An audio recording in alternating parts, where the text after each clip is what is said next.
अस्सलामुअलैकुम। उम्मीद करती हूँ आप सब लोग खैरियत से होंगे। आज जो हम लोग टॉपिक डिस्कस करने लगे हैं उसमें मैं आप लोगों को कार्डियोपल्मोनरी फिजिकल थेरेपी यानी कि सीपीपीटी के मोस्ट इंपॉर्टेंट क्वेश्चंस के बारे में बताऊंगी कि एग्ज़ाम में कौन से क्वेश्चंस हैं जो कि आप लोगों से पूछे जा सकते हैं।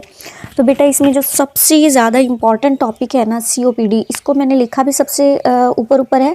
सीओपीडी जो है आपका सबसे इम्पॉर्टेंट है, आप इस पर वेरी वेरी इंपॉर्टेंट लिख लें और 3 स्टार्स लगा लें। ये आपका एलईक्यू के अकॉर्डिंग भी और शॉर्ट क्वेश्चन जो बनते हैं वो भी इसमें से बन सकते हैं। ठीक है, तो इसमें आप लोगों से किस तरह के क्वेश्चन पूछे जा सकते हैं। अगर मैं लॉन्ग क्वेश्चन की बात करूँ तो आपसे को कह सकते हैं right a detail note on COPD, या फिर इसमें से क्रोनिक ब्रोंकाइटिस अलग से भी आ सकता है, एम्फाइजीमा भी आ सकता है अलग से, वो एक अलग टॉपिक्स हो सकते हैं, वो दोनों भी इंपॉर्टेंट है। ठीक है, अगर सीओपीडी की बात करते हैं तो इसमें आपने लिखना है, इसको डिफाइन करना है। ठीक है, उसके अलावा इसके की इंडिकेटर कौन कौन से हैं, साइन सिम्टम्स कौन से होते हैं इसके अंदर, इसकी पैथोफिजियोलॉजी क्या है, देन डायग्नोज इसका, और इन द एंड आप लोगों ने मैनेजमेंट लिखनी है। मैनेजमेंट इसकी फार्माकोलॉजिकल भी लिखेंगे और आप इसकी जो है फिजियोथेरेपी मैनेजमेंट भी दोनों तरीक़ों से लिखेंगे, एलईक्यू अगर आपका आ जाता है। ठीक है, और अगर शॉर्ट क्वेश्चन पूछा जा सकता है तो शॉर्ट क्वेश्चन में ना इसका मोस्टली जो की इंडिकेटर है ना वो शॉर्ट क्वेश्चन में पूछे जा सकते हैं, या फिर आ सकता है डिफाइन सीओपीडी, व्हाट आर की indicator of COPD diagnosis. COPD के डायग्नोसिस में की इंडिकेटर कौन कौन सी हैं। ठीक है, इस तरह क्वेश्चन बन सकता है। दूसरा जो आपका इंपॉर्टेंट टॉपिक है वो है हाइपर वेंटिलेशन। ठीक है, हाइपर वेंटिलेशन ये भी पूरा का पूरा टॉपिक बहुत इंपॉर्टेंट है। इस पर डिटेल क्वेश्चन आपका लॉन्ग क्वेश्चन बन सकता है। अगर शॉर्ट क्वेश्चन की बात करें तो शॉर्ट क्वेश्चन में इसका इस तरह से आ सकता है, what is hyper ventilation, give importance of CO2 in human body. ठीक है, इस टाइप के क्वेश्चन आपके पास पेपर में आए हुए हैं, इसलिए मैं बता रही हूँ। तीसरा आपका इंपॉर्टेंट टॉपिक है एज़मा। ठीक है, एज़मा बहुत इंपॉर्टेंट है। एज़मा के एक तो आपको डिफाइन करना आना चाहिए एज़मा, उसके अलावा अगर शॉर्ट क्वेश्चन इसका है तो इसमें एज़मा को ये भी पूछ सकते हैं कि define asthma and give its trigger, किस चीज़ से ट्रिगर होता है एज़मा। ठीक है, फिर आपकी कुछ क्लासिफिकेशंस आती हैं एज़मा की, वो भी आपको आनी चाहिए। देन इसकी फार्माकोलॉजिकल मैनेजमेंट होती है, फिजियोथेरेपी मैनेजमेंट होती है, तो दोनों तरीक़ों से इसका आपके मैनेजमेंट भी पता होनी चाहिए। तो ये लॉन्ग में भी पूछा जा सकता है और शॉर्ट में भी पूछा जा सकता है। देन आता है ब्रोंकिएक्टेसिस। ये जो मैंने ऊपर वाले 6 टॉपिक लिखे हैं ना, ये 6 टॉपिक तो पूरे के पूरे लार्ज में क्वेश्चन के लिए, लॉन्ग क्वेश्चन के लिए इंपॉर्टेंट है। ठीक है, सीओपीडी हो गया, हाइपर वेंटिलेशन हो गया। ठीक है, इसके साथ एज़मा है, एज़मा के अलावा हमारे पास ब्रोंकिएक्टेसिस है, देन एंजाइना पेक्टोरिस है और कार्डियक रिहैबिलिटेशन। एंजाइना पेक्टोरिस जो है ना ये तकरीबन हर साल क्वेश्चन पूछा जाता है। ठीक है, तो ये भी बहुत इंपॉर्टेंट है, बड़ा आसान सा है। आपने बहुत सारी बुक्स में पहले भी पैथोलॉजी में भी पढ़ा है और भी बुक्स में पढ़ा है, फार्माकोलॉजी में भी पढ़ते हैं, तो ये इंपॉर्टेंट है। इसकी एंजाइना की टाइप्स पूछी जा सकती हैं, एंजाइना में मैनेजमेंट आप किस तरह से करते हैं एंजाइना पेक्टोरिस वाले पेशेंट को, तो ये पूछा जा सकता है। कार्डियक रिहैबिलिटेशन, कार्डियक रिहैबिलिटेशन में बच्चों एक तो आपसे इस तरह नहीं पूछा जाएगा कि कार्डियक रिहैबिलिटेशन पे नोट लिखें, इस तरह से नहीं। इसकी जो फर्दर फेजेस है ना, फेज़ 1, फेज़ 2, फेज़ 3, किसी भी फेज़ की डिटेल पूछ सकते हैं। तो आपको एक एक फेज़ जो है वो अच्छे से आनी चाहिए और उसकी डिटेल में मैनेजमेंट पूछी जा सकती है। लाइक लॉन्ग क्वेश्चन आ सकता है कि फेज़ 1 ऑफ कार्डियक रिहैबिलिटेशन पे नोट लिखें, तो फेज़ 1 की आपको डिटेल में पता होना चाहिए। उसके अलावा पल्मोनरी रिहैबिलिटेशन ये इतना ज़्यादा इंपॉर्टेंट नहीं है जितना कार्डियक है, लेकिन समटाइम ऐसा भी होता है ना कि अनइम्पॉर्टेंट क्वेश्चंस भी आ सकते हैं, तो कम चांसेस हैं। आप इसको डबल स्टार दे सकते हैं, इसको ट्रिपल स्टार दे सकते हैं, लेकिन इसके भी चांसेस हैं आने के पल्मोनरी रिहैबिलिटेशन के।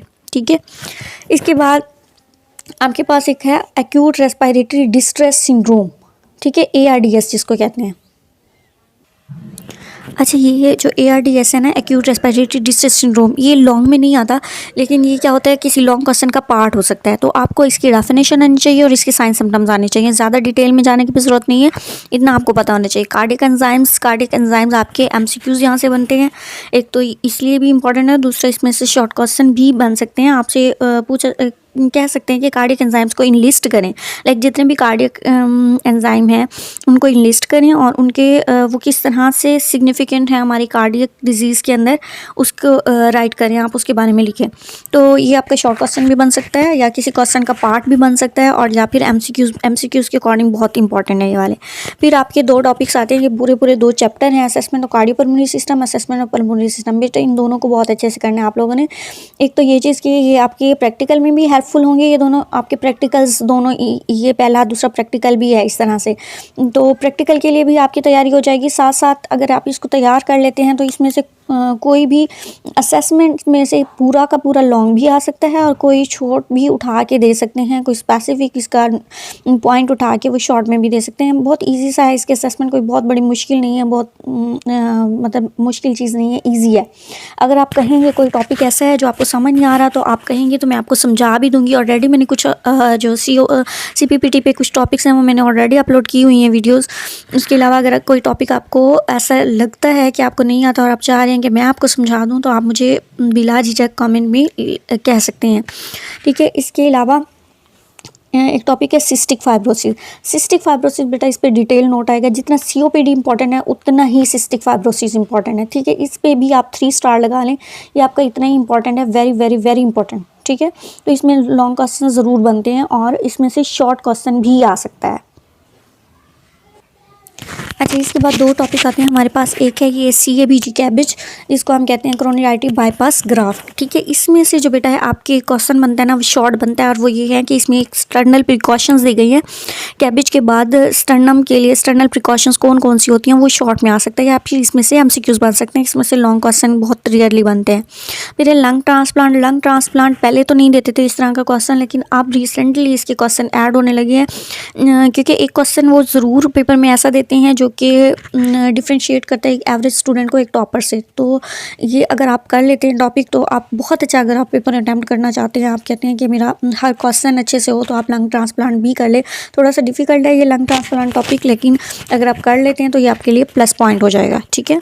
इसके अलावा और भी जो ये तो थे लॉन्ग के लिए, सारे टॉपिक लॉन्ग क्वेश्चन के लिए इंपॉर्टेंट थे और इसमें से शॉर्ट भी बन सकते हैं। इसके अलावा कुछ जो यूनिवर्सिटी ऑफ सरगोदा वाले स्टूडेंट्स हैं ना, उनके क्वेश्चन शॉर्ट भी आते हैं। ये अभी मैंने GC के अकॉर्डिंग बताया है कि GC में इस तरह से पूरा का पूरा टॉपिक उठा के दे देते हैं क्वेश्चन के तौर पर। तो ये वाले टॉपिक्स बेटा आप लोगों ने GC वालों ने अच्छे से कर लेने, ठीक है। तो जो यूनिवर्सिटी ऑफ सरगोदा वाले हैं उनके लिए मेरे पास पूरी एक लिस्ट है क्वेश्चंस की। अगर आप कहेंगे तो मैं आप लोगों को प्रोवाइड करूँगी, लाइक कोई एक वीडियो बना दूँगी उसके ऊपर, वहाँ पर राइट करके मैं आप लोगों को प्रोवाइड कर दूँगी एज यू कैन से, ठीक है, जैसे आप कहते हैं। उसके अलावा अगर आप कहते हैं तो मैं वैसे ही आपको प्रोवाइड कर दूंगी लिख के, या आप मुझसे कांटेक्ट कर सकते हैं। मेरा आप फेसबुक पे भी मैंने आपको लिंक दिया हुआ है, ठीक है। इस तरह इंस्टा का भी दिया हुआ है और आप मुझे यूट्यूब के कमेंट्स में भी कह सकते हैं, मैं रिस्पॉन्ड करती होती हूँ। अगर आप मेरे कमेंट्स चेक करेंगे तो आप देखेंगे कि मैं हर इंडिविजुअल स्टूडेंट को रिस्पॉन्स करती हूँ और उसको जिस तरह का टॉपिक कहते हैं वो टॉपिक भी पढ़ाती हूँ, और कोई डिफ़िकल्टी हो तो वो भी मैं उसको क्लियर करती हूँ, ठीक है। तो अगर आपको कोई भी किसी भी टॉपिक में इसमें CPPT में प्रॉब्लम है तो आप मुझसे कह सकते हैं। अगर वीडियो अच्छी लगी हो तो इसको लाइक कर दें और अपने फ्रेंड्स के साथ और अपने जो सराउंडिंग सर्कल है उसमें शेयर करना मत भूलें। Thank you so much. अल्लाह हाफिज़।